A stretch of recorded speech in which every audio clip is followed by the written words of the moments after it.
Assalamualaikum warahmatullahi wabarakatuh. Bismillahirrahmanirrahim. Innal hamdalillah nahmaduhu wa nasta'inuhu wa nastaghfiruh wa na'udzu billahi min shururi anfusina wa min sayyiati a'malina. May yahdihillahu fala mudhillalah wa may yudlil fala hadiyalah. Asyhadu an la ilaha illallah wahdahu la syarikalah wa asyhadu anna Muhammadan abduhu wa rasuluh la nabiyya ba'dah. Wa sallallahu wa sallam ala sayyidina wa maulana Muhammadin wa ala alihi wa sahbihi wa man tabi'ahum bi ihsanin ila yaumiddin. Amma ba'du. Hadratal mukarramin, para alim ulama, para masyayikh, para guru-guru ngaji saya paling hormati, juga yang saya hormati keluarga besar dari Bapak Sutia, dan juga yang saya hormati para hadirin undangan, baik Syarabu Epon dari lingkungan itu maupun yang dari luar. Pertama-tama marilah kita awali pertemuan pada pagi hari ini dengan mengucapkan kalimat Alhamdulillahirabbil alamin.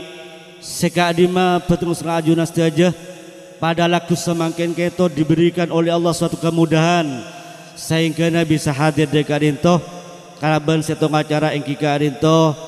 Yang pertama walimatul urus, yang kedua hatmil Quran.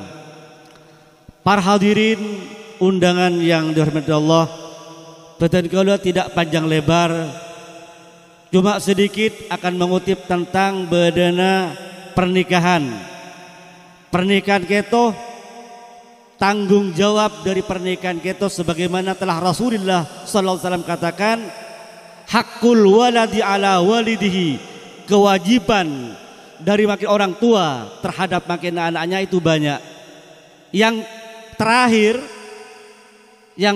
itu dari segala kewajiban-kewajiban yang terakhir, wa ayyuzawwijahu ida adrakah, itu dabung Nabi. Yang pertama mendidik, mengaji pinter. Yang terakhir itu wa ayyuzawwijahu ida adrakah, mengantarkan putra-putrinya apabila sudah nyampe pada waktunya, ayyuzawwijahu, menikahkan, ida adrakah, apabila sudah nyampe pada waktunya. Gitu. Kewajiban pernikahan itu diberikan oleh Kanjeng Nabi melalui makin Kanjeng Nabi itu engki itu orang tepo, orang sepona yang makin kewajib makin menikah deka anak. Kenapa? Karena anak kento teretan manabi tidak diajak atau makin nikah tidak diarahkan oleh orang tuanya, maka anak nikah terus akan makin nikah menjalin yang namanya kemudahannya. Oleh karena itu Allah Ta'ala mengatakan wa ankihul ayyama minkum wasalihina min ibadikum wa imaikum iyakunu fuqara yughnihimullahu min fadli wallahu wasi'un alim. Wa ankihul ayyama, panika apa kabin, al ayyama, orang-orang yang masih membujang. Tutimun beda orang-orang yang masih membujang, laki dan bini sudah nyampe pada waktunya supaya cepat pakabin. Kebon sera, kebon Allah al ayyama wassalihina min ibadikum wa imaikum, dan orang-orang yang sudah layak, sudah pantas supaya pakabin. Kenapa? Karena dalam diri orang itu ada syahwat, beda keinginan. Lamun keinginan itu tidak dikendalikan, tak setir beda nafsu itu, maka akan terjerumus pada makin hal-hal yang tidak diinginkan. Itu Allah mengatakan iyakunu fuqara, lamun dia tandi apa? Iyakunu, jika dia yakunu fuqara, dia tidak punya apa-apa, yughnihimullah, Allah yang akan menjamin tentang kehidupannya. Itu aku batir. Aduh kok tak anu tabu. Yughnihimullah, yughni, dia Allah akan memberikan kecukupan. Ini kecukupan Allah.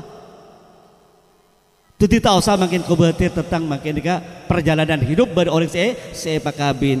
Mana bikin tak pakabin yang namanya syahwat bisa makin nikah adul budul. Nemu orang langsung dekep nikah bisa. Kenapa? Karena makin ada nafsu.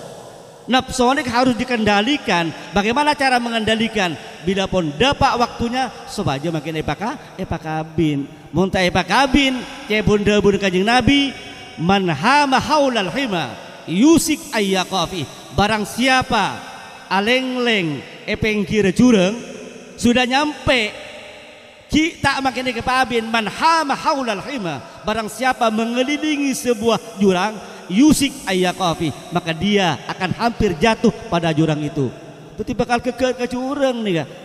Namun makin abak dikata tak tengah teh. Kita sebagai orang tua harus mempunyai kewaspadaan. Itu yang pertama. Yang kedua tentang Quran. Quran ajunan setelah makin kita mengetahui tentang Al-Quran. Al-Quran itu ternyata mukjizat. Ini mukjizat. Mukjizat yang Allah berikan kepada Nabi Allah Muhammad yang kita dapat menyaksikan. Ini sampai semakin kita dapat menyaksikan tentang Al-Quran, bahwa Al-Quran itu benar datangnya dari Allah. Sampai Allah Ta'ala mengatakan, wa in kuntum fi raibim mimma nazzalna ala abdina fa'tu bi suratin min mithlih wad'u syuhada'akum min dunillah in kuntum shadiqin. Allah, jika kalian ragu tentang kebenaran Al-Quran, fa'tu bi suratin min mithlih. Coba kamu buat satu ayat saja yang sama seperti Al-Quran. Wad'u syuhada'akum, dan panggillah syuhada'akum, penolong-penolong kalian, min dunillah, dari sisi Allah, in kuntum shadiqin, jika kalian orang yang benar.